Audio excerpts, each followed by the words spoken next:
kitchen. Bem-vindos à minha cozinha. Here we are again during spring, and in spring we have abundance of vegetables that we all love.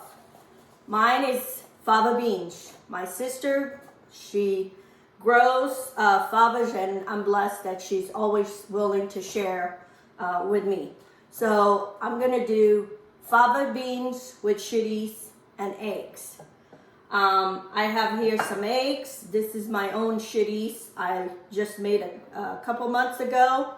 I have some onions, garlic, parsley, some malagueta, and some bell pepper sauce. So we're gonna move this to the back counter, and then I already have a recipe similar to this on YouTube. I always change certain ingredients, but it's the same recipe, and you can pretty much adapt to anything you would like. So anyway, let's move to the back counter. Okay, friends. So we're gonna start by putting our olive oil, about 2 tablespoons of olive oil. And I'm using Portuguese olive oil, but use what you have. I'm gonna add my onions and my garlic, and we're just gonna saute this for 2 minutes. Pretty much all my beef stews, pretty much soups, everything is the same way. Garlic and onion. And we kind of just want this until they get soft. So my dad used to plant his own fava beans, so we were always blessed to have during spring have fava beans. And since my sister came to California, she always plants, and she's always willing to share more than enough. Sometimes she has so much we don't know what to do. So, but this is one of the recipes that I always make it, and my kids, I always made it for my kids, and today they all love it, fava beans. So, anyway, so it's that time of the year where everything is just blooming and coming out, and so anyway, I hope you all doing good. You're having a good spring, and we still have rain here in California, but we need it. We need all that rain, so it's good.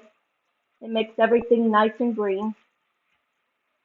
So I'm also gonna add my chili now. So what it does is it starts rendering some of that fat, and fat is flavor. You know that. If you're Portuguese, you know fat is flavor. So I made a couple of video of me making this chouriço. It has been so good that I only have two links left. I gotta make more. I made some for my son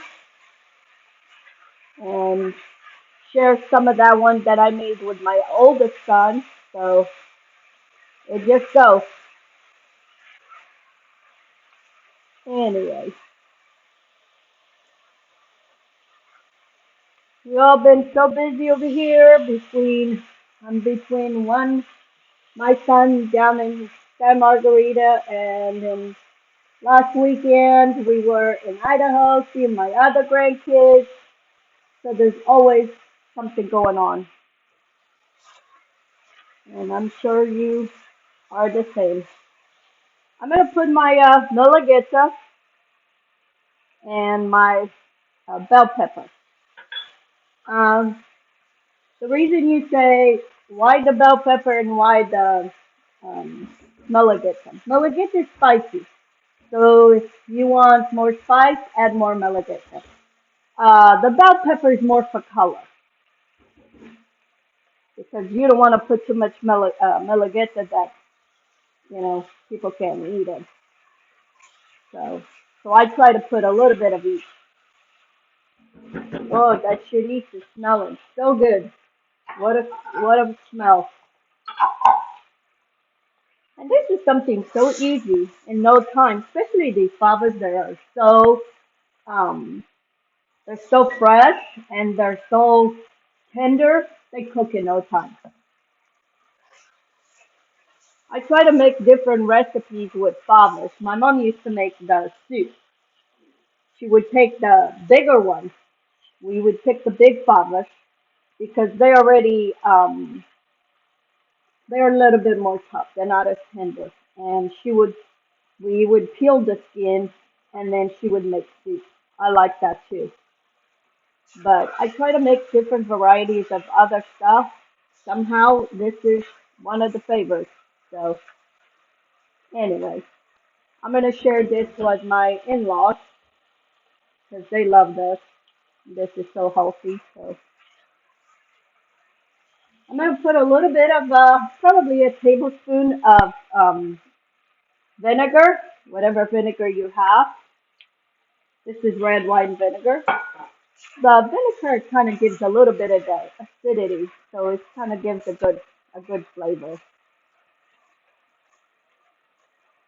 And you can see that all that fat is rendering, and it's making a delicious sauce.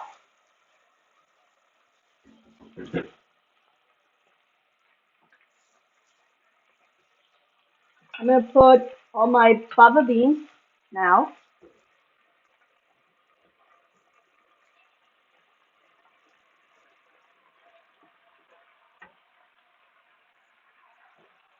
and then I'm gonna put some chicken stock. If you don't have chicken stock, you can just use water. That's what my mom used to use. But I have chicken stock. It gives more flavor to that sauce, so why not?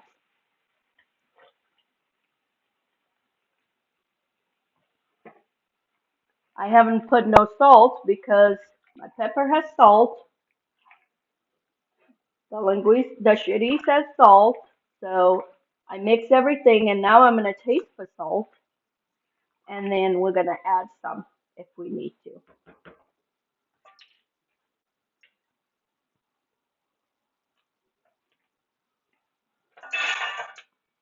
Needs a little bit. Ooh, a little kick from the pepper. I'm gonna put about a half a teaspoon. If we need more, we can add it at the end. And that's it. So now we're gonna cover this and we're gonna let all the favas to cook and then I'll come back. As you see, friends, my fava beans have been already simmering here for a few minutes. I'm gonna add my parsley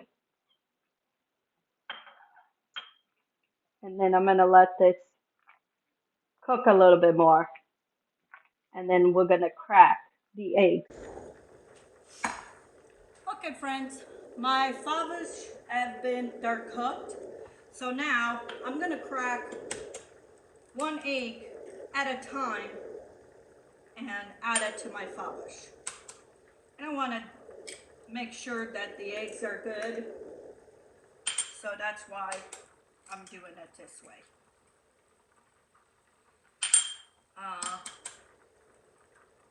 This was one of the meals my mom used to make it, and it was one egg. There was not an egg to spare in those days.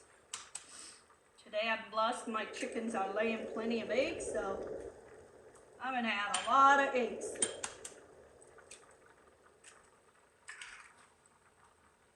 Okay, I think that's enough.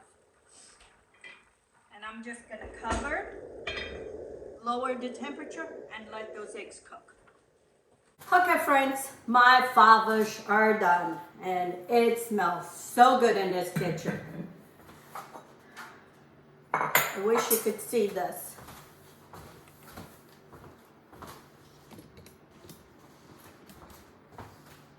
Look at this. All those eggs.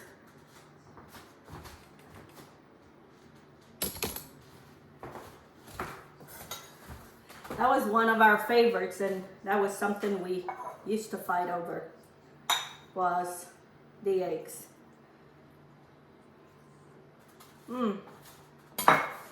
I'm gonna have a try of this. Favas, fresh Favas.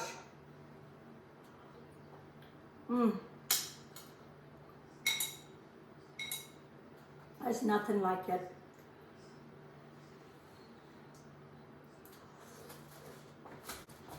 I wish you could smell. This is for me and for my in-laws. I don't know if my son's around. If he's around, I might give him a call if he wants some. But as spring has sprung, now we have these delicious. If you have access to Favas, mix them. And the shout out today goes to Zita Praticante from Calgary, Alberta, Canada. Welcome to my channel, Zita. I hope you enjoy and seeing my recipes, and have a blessed day. And if you haven't subscribed to my channel, please do. Give me some thumbs up. Share my videos on your social media and with your friends. I really, really would appreciate. And until next time, let's get cooking.